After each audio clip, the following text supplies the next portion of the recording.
Hello and happy Monday and happy New Year. It's a new year. I've got a little friend behind me. His name is Fuji, and he is a gecko, like the gecko that you see in the commercials. He's a really cute guy. I'll drop a picture later. Okay, so it's New Year, and so we get started with the question. And so I've got this crazy question that came in. Let me see if I can pull it up. I don't know what it is. They just said I had a crazy question that came in. So here we go. Oh my God. Okay. This question is from Al. Al says, if you can design a game that teaches adults one essential life skill like negotiation, time management, or even making friends as an introvert, what would the game look like? Bonus points if it's hilarious and involves dice. Okay, Al. Okay. I think I can make it involve dice. I'm not sure yet about the hilarity because you're making me do this literally on the cuff. So let me see. Okay. So it would be one adult essential skill that I would have people learn would be, oh, would be table manners. I know that's random, and I know I make games for adults about critical thinking and leadership, and you're looking at me all probably right now going table manners, but I've seen some things over the holiday, and I'm a little scarred. Let me just say that. So it would be table manners. I would say, how do I incorporate dice with that? Okay. So I would make it I would make it a board game that looks like a table setting where you would roll the dice to move, and then you'd have to set the table based on what the where you landed. And then you'd have to draw a card, and then you'd have a situation. So you would use the dice, that's the piece to use the dice. Yeah, no, Al, I'm making this up as I go. And the table setting would be where you'd set lunch and then you go, okay, the table is set for like a dinner with the family, right? So it's a very semi-casual kind of setting. All right, go with me. And then you'd pull a card, and the card would read, you're sitting across from your brother or sister. You're sitting across from your sister and she's telling a story and chewing with her mouth open at the same time. What would you do? And you'd have to do something to make sure that she learns the lesson of chewing with her mouth closed in front of the kids. So then it would give you options like throw mashed potatoes at her, ask her to wait until she's done chewing to tell the rest of the story. Or option three on the card would be yell at her, didn't your mother teach you any manners? Were you raised in a barn? Oh, wait, we have the same parent. Uh, why did that come into my head, Al? I have no idea. OMG, that is so terrible. But you know what? This is what happens when you do things with spontaneity and off the cuff. So, Al, I hope that answers your question. It more than likely gives you insight to what goes on in my brain, which is pretty frightening. All right, question two. And question two comes from March. Oh, hi, March. And the question reads, okay, I got it here and here, so it might be easier to do here, right? Right. Okay, so let's look at the question from March. Hold on a second.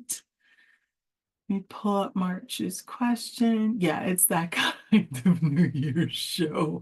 Don't judge me. It's the first Monday of the year. Things get a little crazy.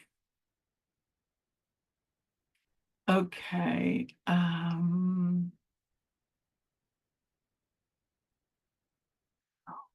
Okay, so this question is, what sparks your interest when you're working on a project, and how do you focus on the outcomes of that project when you've got an interesting client project?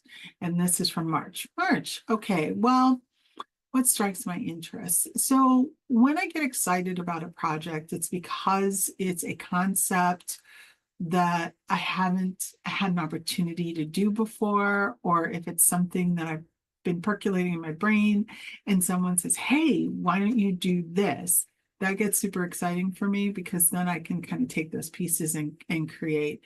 How do I initiate? It really starts with me with sketching it out. So sometimes in the course of a conversation with someone, this happens all the time. People will notice I will whip out a pen and paper because something popped into my head and I don't want to lose it while that person is talking to me.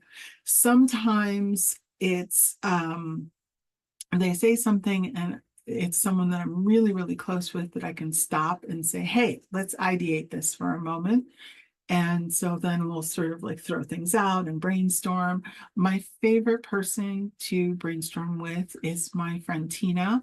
She is an amazing ideator as well. And so she will throw something out and then I will throw it back to her and then we'll go back and forth and both our brains are on fire. So that's, one way to do it. The other thing that I do after that is that, so I'll take all of that raw information and I will start sketching it. And I'll sketch out what I want the journey that I want someone to take to look like. And then I'll sketch out what are the outcomes I want them to have and experience. So I'll start playing with that and sketching that out and sort of making myself a map.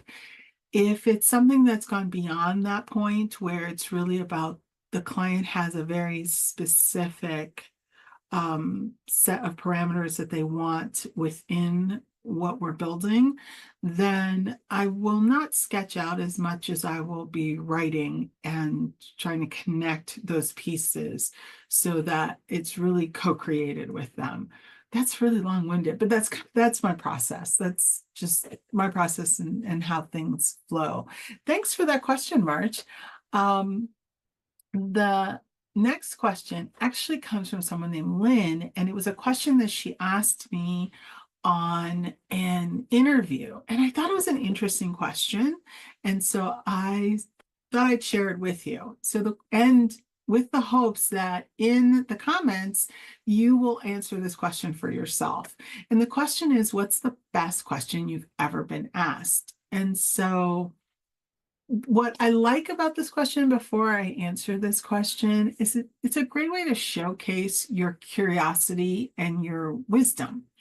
It also, it's a great choice if you want to leave someone with something profound, right? Like you really profound, like I've heard this question and it's a profound question. So I like that question because it really highlights.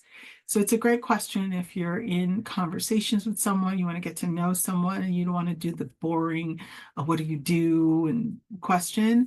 This question that Lynn came up with, which is what is the best question you've ever been asked, is a great question. Now, with that, you probably are like, what's the answer? Well, the answer is pretty simple. It's a question that my mother asked me when I was in my 20s. So I was in this situation where law school was not working out. So I needed to go out and get a job after graduating from college. And instead of asking me, what do you want to do or what career do you want to have? The question that she asked me was, um, what is it that what problem is it that you want to solve? And I loved that question. And it's actually a question that I ask little kids and young adults. Instead of saying what career, what do you want to be when you grow up? I ask this question of what problem is it that you want to solve? Because at the end of the day, um, what it talks about is it talks about allowing you, the person getting this question, to shift your perspective and to really think about what are the opportunities in the world?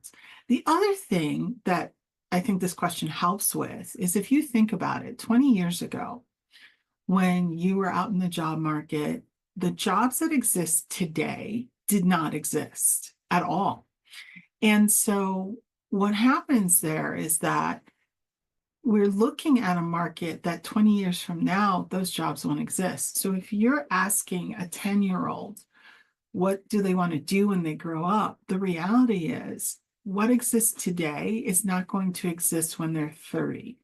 And so instead of asking them that, what's great about this question is that it really helps a kid figure out what is the problem I want to solve in the world? What are the possibilities that are out there? What are the things that I'm curious about as a person? And how can I make a difference? What a wonderful question that is. And I'm so honored that I had a parent, well, two parents, but a parent that was very specific with asking this question because she really was curious about what it is that concerned me. What are the things that I see as a problem in the world that I could actually exact change with?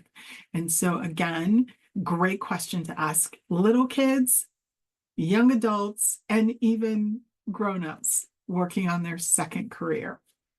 What is the problem that you're trying to solve? I love it. All right, with that, I will say thank you for joining me on this first Monday with Marie of 2025.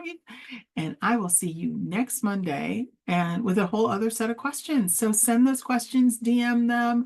Al, I'm going to be sending you a DM going, why would you do that to me on the spot? But okay, fair. I asked for it.